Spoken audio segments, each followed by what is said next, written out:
Hello and welcome to Stocks Down Under. Today we're talking to Coby Hanoch, the CEO of Weebit Nano. Good morning, Coby. Hi, Mark. First of all, congratulations on the deal with SkyWater. It was a long time coming. It's finally there, but it's a huge deal for the company, right? What does it mean for Weebit? And talk a little bit about how this deal came into being. Well, this is probably the most important milestone a semiconductor company can have in its history. It happens only once that you have a first commercial deal. So, it basically signals the transfer from being a pure R&D company developing a technology to a company that is now working in a production facility and moving into the commercialization. So it's really a major milestone after many years of development. And I would like to clarify, because I realize that not everyone understands just how difficult this whole thing is. I talked in the past about the fact that we really have a triangle here. Weebit is providing a technology which customers will then embed into their chips, and then they need to manufacture it in a fab. The challenge is that when you have this triangle, every time I talk to a customer, they say, oh, it looks great, but which fab will we manufacture it in? You talk to a fab, they say, oh, it looks nice, but we're not going to waste time on adopting our environment for you when there's no customers out there. And what this deal actually shows, we broke this triangle, we broke this deadlock. We are working with a very, high quality fab. SkyWater is a well-known US DoD accredited fab. So this is really a very important step forward. And now together with them, we will go to get the customers on board. Right. So you sort of broke through the vicious circle, basically. If I look at the announcement, there's a number of elements there. You've got the licensing deal, you've got the tech transfer, you just talk about your future revenues into the royalties. Can you talk a little bit about these different elements and how they sort of fit together? Yeah. So since we have here both SkyWater and customers, the licensing agreement is between Weebit and SkyWater, and SkyWater will be paying Weebit a license fee according to this agreement. In parallel, we're working with them to transfer the technology and qualify it so that customers will be able to manufacture, and SkyWater will be offering this technology to their customers.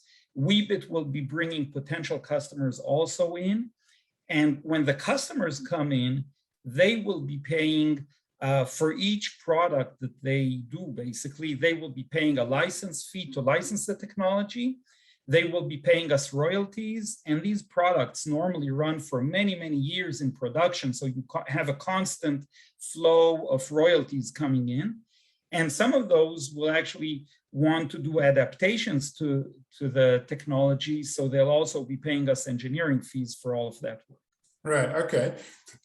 So can you talk a little bit or clarify the timeline, I should say, for that qualification process, and how does it relate to the test chip tape out you did back in July? Okay. So yeah, there are several terms here that need to be clarified. The first step right now is transferring the technology to the SkyWater facility. We talked many times about the fact that we use fab-friendly materials. It's very easy for us to go to a new fab and transfer the technology. Nevertheless, different fabs use different tools and actually the term used is we're transferring the recipe.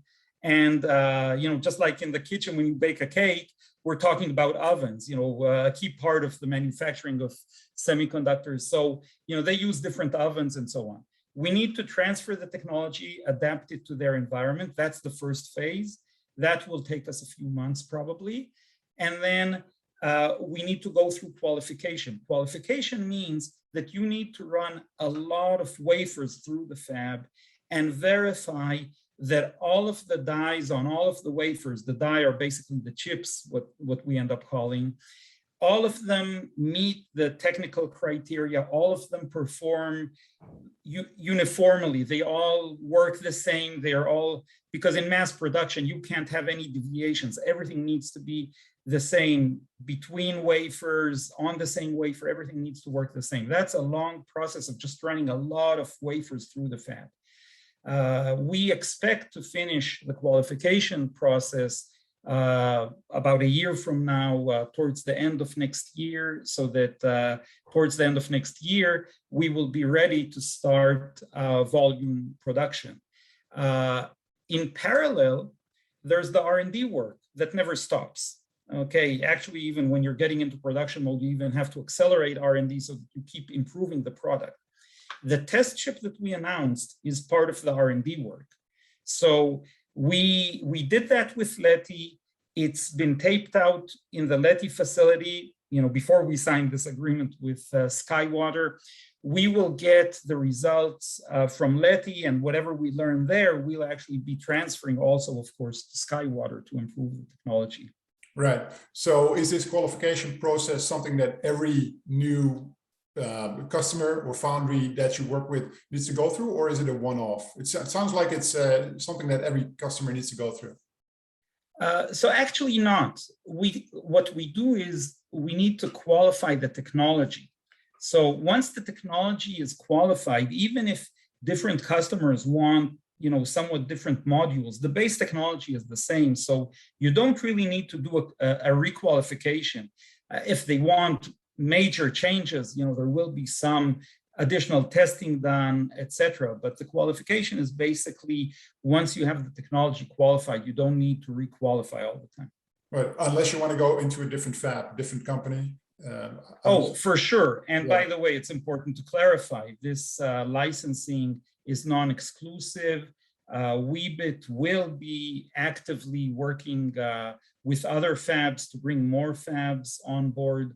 You could say even that now when we have this first agreement, it will put the pressure on other fabs to sign up, because nobody wants to be left behind. Everyone's using the older flash technology. Nobody wants to be left behind when others are moving forward with a more advanced technology like ours.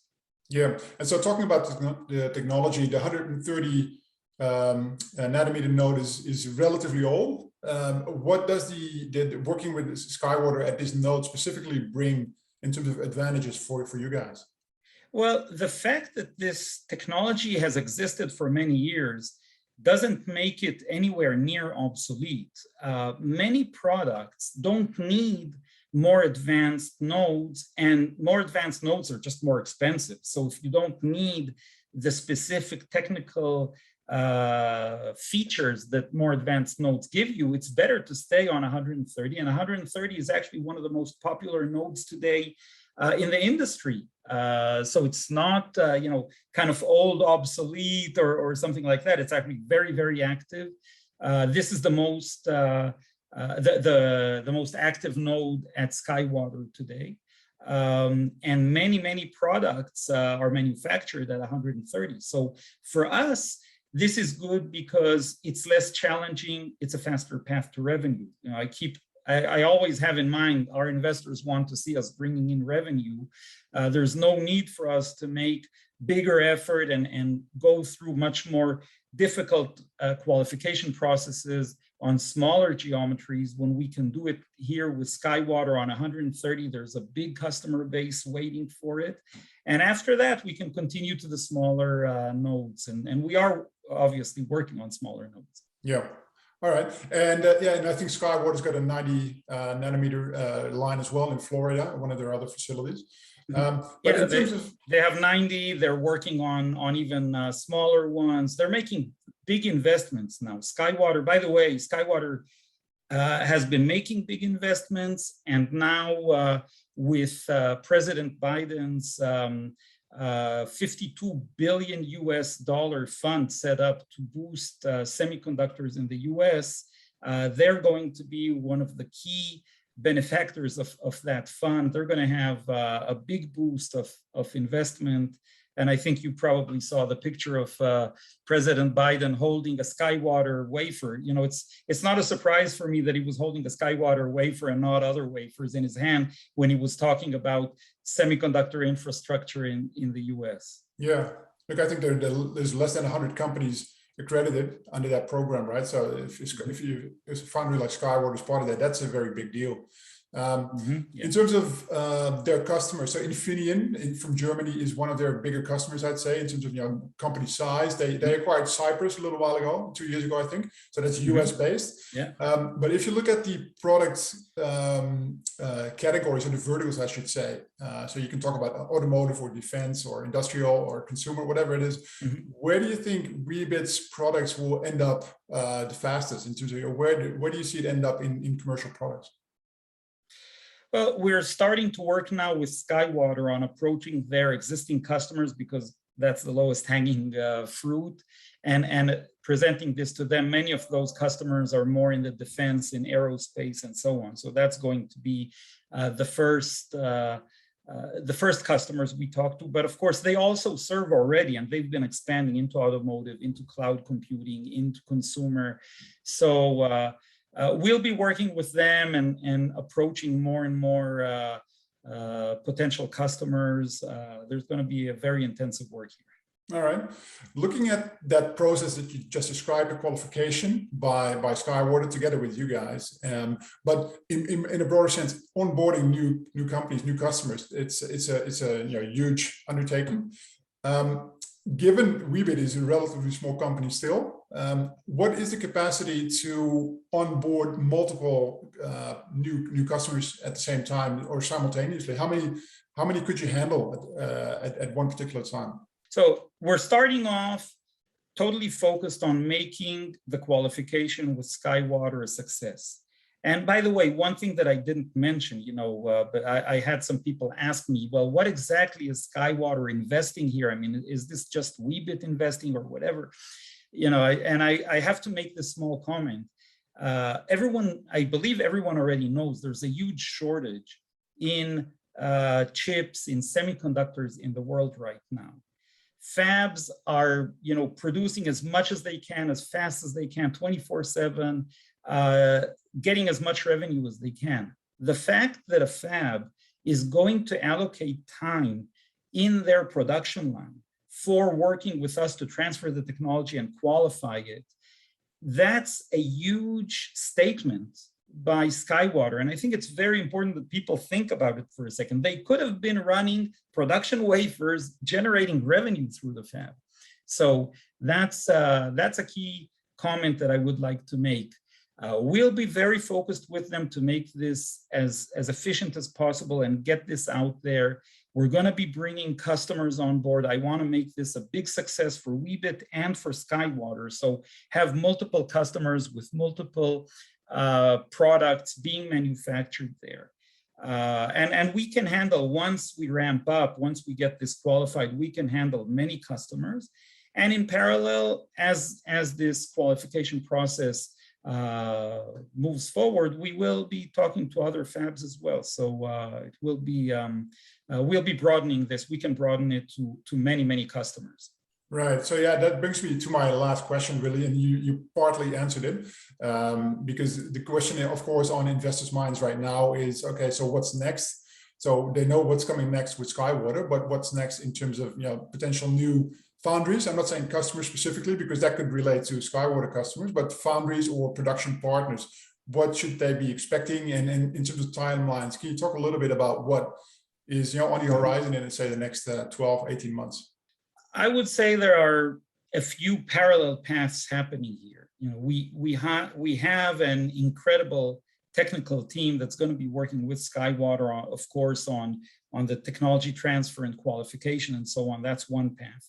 We have an amazing VP marketing business development that I'll be working with on the business side, bringing in more customers, talking to SkyWater's customers and getting this whole thing moving forward so that we can get to revenues as fast as we can.